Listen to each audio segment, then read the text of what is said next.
Yeah, I should pick up one cycle on Chauncey, but that shit is like... I do not have a good enough time to justify mass resetting 5 minutes in, I don't think. For anyone who doesn't know, what you have to do to one cycle Chauncey, I should explain. So Chauncey is like the first area boss. It's like the crying baby, right? And for the longest time, we used to say that it was one of the only bosses that was not possible to one cycle. Because even if you have frame perfect suck up, like you have a perfect angle the entire time, you get max HP drainage, you could only get it down to, I think it was like 6 HP or something like that. Like you could not get it down to 0. But what people discovered is that if you let go of the analog, or if you let go of the R button on the same frame that he's supposed to break off of you, and then you press it back in 1 frame later, so you let go of R for 1 frame, and it's frame perfect when he's supposed to break off, then you basically don't lose connection to him, and you can go for a 1 cycle. But it's like, not only hard to do this, but it's like frame perfect as well. So like, it's terrible. By the way, Chad, because I wasn't streaming during that time, holy shit to all my fellow Americans out there. Or everyone living in the US, not fellow Americans, I'm not an American, but for anyone who lives in the United States of America, that emergency alarm test that happened the other day, I was still sleeping when that went off. I was still sleeping when it went off. And I had my phone. I fell asleep watching a video, so I had my phone right next to my head. My phone was right here. I had my phone sitting right here next to my ear, and I was asleep. Not only that, Maisie's phone also went off, and not at the exact same time. There was like a 20-second delay. So it was like a double jump scare to wake up. Holy crap. So... awful. What do you think of the shirt I bought, Chad? I think that it was pretty appropriate for me. As the biggest white girl in the world who drinks Diet Coke every day, I was like, I like this shirt. I saw it and I was like, okay, I don't even care. I gotta have it. Like, I gotta have it. It's like, I gotta have it, dude. Oh my God. Oh, my back. Oh my God. Oh my back. Yeah, sorry. I stood up sideways and I feel like I pulled my back out. Oh. No offense, but the poor back has nothing to do with America. That has to do with me sitting inside and playing video games for 12 plus hours a day since I was 15, all right? Listen, that is way pre-America with the back pain, all right? That is just like, that is a long time in the making. Dude, tell me about it. Dude, do you want to know the craziest inflation that I saw, Chad? That made me go really mad? God, this is such a Linkist thing. Actually, I don't even know if I should say it. I'm gonna sound like such a white girl. My favorite grounded up pumpkin spice coffee, which used to be like around like $7-8, is now like $12. It's like ridiculous. They added like an extra like $4 onto a package of coffee that's pumpkin flavor in like 3 years, 2 years. It's in no time. It's like, literally, you can't even attempt to tell me that's inflation's fault. That's just corporations is going like... And listen, I gotta have pumpkin spice. You can't do this to me, man. It's necessary for a good and healthy lifestyle. Yeah, you know, even though there are plenty of things to criticize Apple for, I will say, even though there's a lot of complaints I have about Apple's been doing in the past few years, one thing I have to give them credit for is in the United States, and I think many people can agree this is shocking, the fact that they have not raised the base Pro price from $9.99 is kind of shocking to me. That is like, and I know that's a sad thing to be like, oh yeah, they deserve a little shout out for that, but looking at what every other company's been doing, somehow them keeping their Pro phone at $1,000 base price is pretty impressive somehow that they have not decided to done it.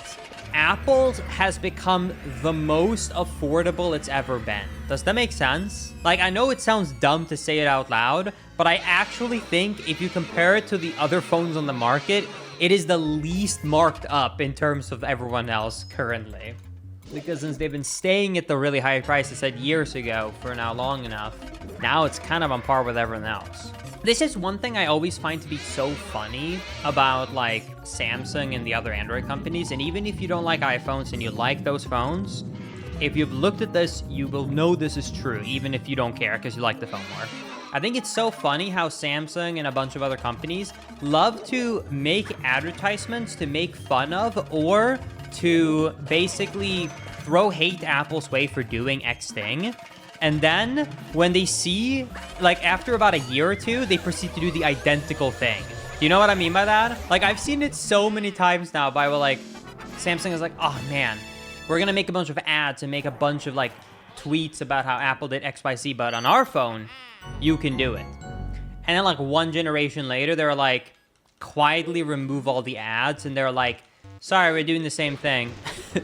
The main things that come to mind immediately that I can think on the top of my head without going down the long list is like headphone jack, replaceable battery, expandable storage. Okay, can I say a really dumb thing? Am I the only one who truly does not care at all about them, like when they initially removed the headphone jack? Like I really did not give a crap about it because before I switched to Bluetooth headphones, I just used the headphones that came in the box with my phone, and that's it. That's how I always use my phone. I was like a cheapskate. I never went out to buy proper headphones when I would go out for a walk and I want to music with my phone. So because of that, like, I didn't ever mind it because like I would just switch. Oh, it's just like, okay, I'll just use the one that comes in the, you know, with the phone, and now it's just a different cable, but it still works the same. And then when I switched to headphones, I just like, or Bluetooth headphones, I immediately, once again, just like didn't care. I think like maybe 2 or 3 times, there was a moment where I wanted to charge my phone at the same time as I was using my headphones. And then, yeah, it sucked. You would need to use an adapter. But 99.9% of the time when I listen to something on headphones before I own Bluetooth, I would do it when I would be out for a walk or out and about. So I wouldn't want to try and charge my phone anyways. Phone should have headphone jacks though. Weird thing, I disagree. As someone who loves headphones that are Bluetooth headphones, I'm sure anyone can agree with me on this who has Bluetooth or interested in it. Thanks to everyone or so many people wanting to switch over to Bluetooth because of the removal of headphone jacks, Bluetooth headphones became better and cheaper, and I think overall that is a net positive. I'm okay with like 2-3 years of annoyance, well then it forcing the entire industry to switch to Bluetooth, or the vast majority of it. And because so many phone people are buying it, it now means that the price can come way down because more production, more purchase buying, and way more competition. And competition is always good for consumers. So I am actually really happy about the removal of headphone jacks because it made good Bluetooth headphones affordable. Before it was like, ugh, few options and they were all super expensive. It just sucks for the first bit of time.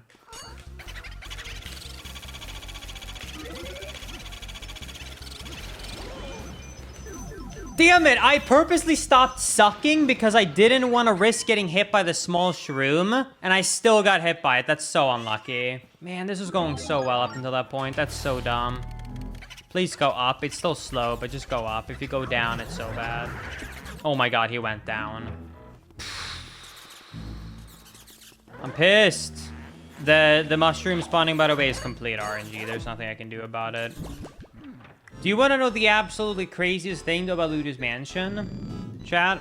Every single, for protection purposes, every single GameCube game comes at 1.3 gigs, but if you actually take the true size of this game, with how, like, good it is and everything included, and the fact that it's a launch title, the game itself is only 118 megabytes. So like if you play on like an emulator and you get like an actual optimized version, it's not just the straight rip that has the unnecessary data that just makes it 1.3 for the security purposes. The actual disc that I have, for example, my ripped one, is 118 megabytes or 120,000 bytes. Well, yeah, a ripped copy is a legal copy. I took my GameCube disc, I put it on my Wii, and I ripped it. Or I guess maybe a better word is dumped, but yeah.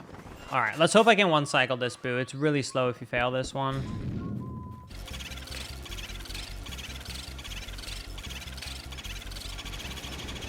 No! Dude, how much health did he have?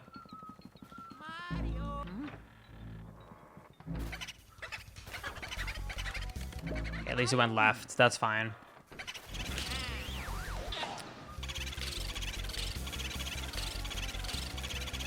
Double cackles.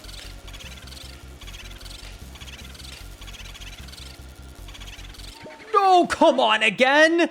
3 HP again? Dude.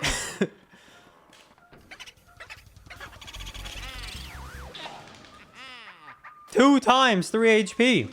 It's this will definitely be a route PB no matter what. There's no way I can choke. I would have to get like a 5 cycle to not PB at this point. There's no way. Right? Right? No, my PB from 7 years ago is a 1:00:42 or 48. It's not gonna beat that time, but it will be a route PB at least. I should be able to get back to that time pretty soon though. We're de-resting pretty well.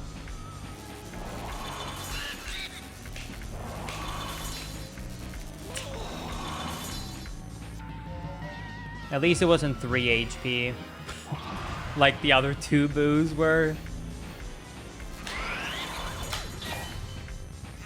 All right, 103.14, not bad. We take those, and I remember to split on almost everything. I only missed 1 split. That's also a lot of progress. If I would have gotten a 2 cycle right there, and we wouldn't have had that 1 boo escape on us, I think this would have been a like a mid to high 101. So it would only have been about a minute off, which is pretty good.